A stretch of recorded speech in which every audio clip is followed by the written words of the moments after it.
Welcome back, everyone, to Overtones on WLXU 93.9 FM Lexington Community Radio. And you just listened to the music of the mid-'80s group, nationally acclaimed band Velvet Elvis. So join me in greeting and asking the father-daughter radio power dream team, WRFL's John Clark and Lexington Community Radio's Mary Clark, to Overtones, everyone. Let's give them a round of applause.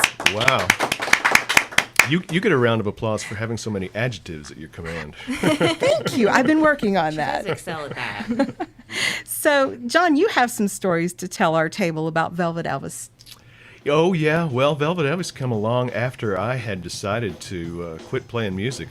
When I was 17, I was sure I was going to be, rock and roll star the rest of my life. And by the time I was 24, I was completely burnt out from being on the road and, all that kind of thing. So I decided to go back to school. I became a 27-year-old freshman at UK, and almost immediately heard about this band that was getting together, and we did, and we kicked up a little dust and got a little attention paid to us, and it turned out to be a lot of fun.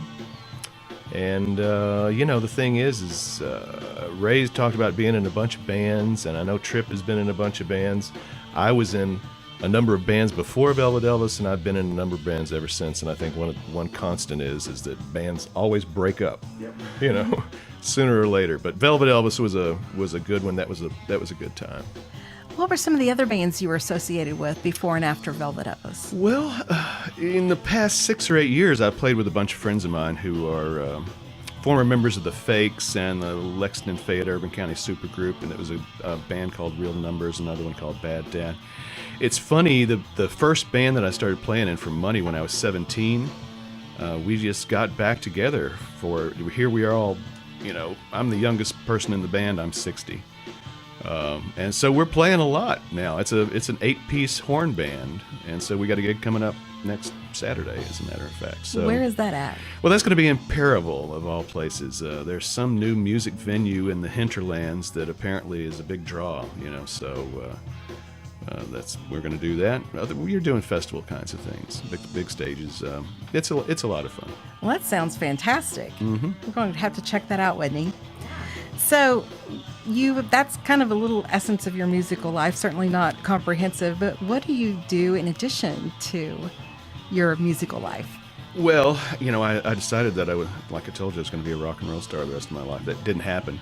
I came back here. I went to school. I went to graduate school. I've been a professor at UK since 1999 after doing a variety of other things there on the campus before that. So I kind of raised my daughter on the campus, as a matter of fact. I teach an audio production class every semester, music industry management, a couple of required classes that all the students don't want to take, but they have to anyway.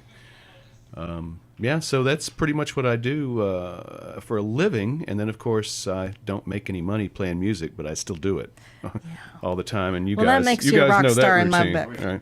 Yeah. And you are also the faculty advisor for WRFL? Is I that am. correct? I'm the faculty advisor for RFL. And after we finish taping this today, I'm off to do my show this evening at the Phantom Power Double Hour on WRFL from 6 to 8.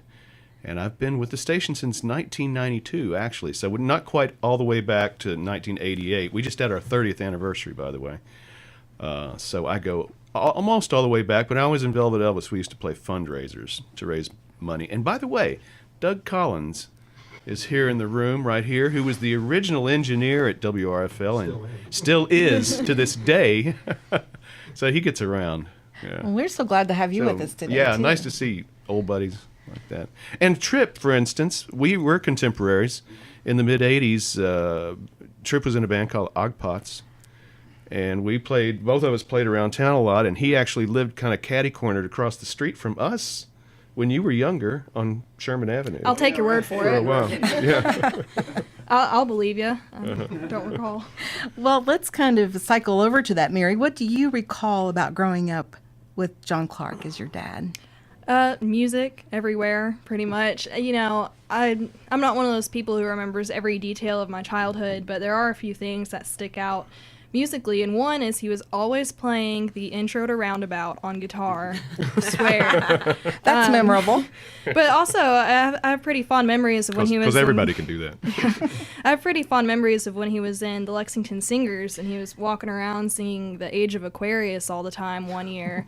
So anytime I hear that song now, I just flash That's back an to automatic that. association. for Right, you. but I think it's really interesting growing up with all of that, because I think it helped lay the groundwork for music and nostalgia and music and memory and how music relates to emotion for me. So all those songs that I used to hear him fiddling around on guitar or singing growing up, it's like I hear those now and it's just wonderful. And David Bowie especially, we both have matching David Bowie tattoos. We got him 3 days after he died. Yeah, so I think David Bowie in particular is kind of the marker for my younger years. I think I raised the most rabid millennial David Bowie fan around. I would agree with that. I will take the title proudly. But yeah, no, I mean, even just learning all the little snaps and claps to Golden Years on our first road trip together in the van, those little things just really stand out even to this day. And it really, I think the reason music is so emotional to me is because early on I got to form those connections in my brain, and it's literally hardwired for me to be able to relate nostalgia to music. And I used to sit around when her mother was pregnant with her. I had a bunch of original guitar stuff worked up, and I'd just sit there and play and play and play and play. And I made a tape of it to play in the delivery room when she came, but it happened so fast I forgot to turn it on. So.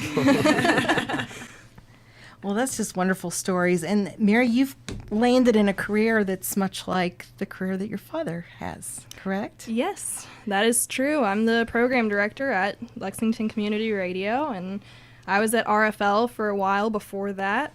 So, and he was even my professor at UK. So I literally learned everything I know from him. I guess maybe not everything, but I think a she fair was in amount. 5 of my Four. Four. I had 4 classes yeah, with you. with some of the special topics courses. Well, I think it's fantastic. And I just wanted to ask you, Mary, also, what do you feel like you've learned from your father's generation? Oh, well, the generation as a whole, I'd say, is not to take what you have for granted, I think. Because everything with my generation, and especially the generations below me now, everything's so easy. In terms of music specifically, people are making music on their laptops, and audio production is at everybody's fingertips. So I think one thing I've learned from my dad and some people in his generation is, to really appreciate where that all started and have an appreciation to be able to go back to that. And also for live performances, sometimes live performances now are just people with a laptop on stage, and I think I have a very big respect for bands who can really get up and blow it away on stage and not just on an album. Hear, hear. So that would be one thing is, and that extends to everything else. We can Google anything at our fingertips, and I hear stories about, actually having to go to a library and stuff like that. And She hears stories. I hear stories. This thing called a card catalog. I really didn't like the library when I was in college. I'll admit it. The library is a social thing now entirely. That's what I've learned. Is it's all just social to go to the library. But everything's so easy for us, and I like to take a look back at sort of those quote unquote analog days and vinyl records and nostalgia of college radio and all of that. All of us old dudes who traveled a lot playing music did it without GPS. Yes. There's another difference, right? Rand McNally. Right, that's right. Yes, Rand McNally. Everybody carried maps once upon a Yeah. time. So, John, let me ask you, what have you learned from Mary's generation? Well, they are great customizers. And I think one of the things was us boomers always, we just kind of we went with what we had. When we had 3 networks and we said, okay, fine, that's all the TV we're watching. But they make the best out of all the electronics and all the various forms of media that we have available today. And some are more responsible at it than others. But my daughter's a role model for me because compared to when I was her age, she is so much more responsible and diligent than I was that I look up to her for that, because she takes care of business like nobody's business. So, yeah, I've got a lot of respect for her for that. Well, that seems like a good note to end on. And I'm so thankful for both of you all for being here today. Well, Thank you. inviting us. Yeah, it's been wonderful. We will be back after these messages. Just because we get around. Talking about my generation. Things they do look awful. Talking about my generation. I hope I die before I get old.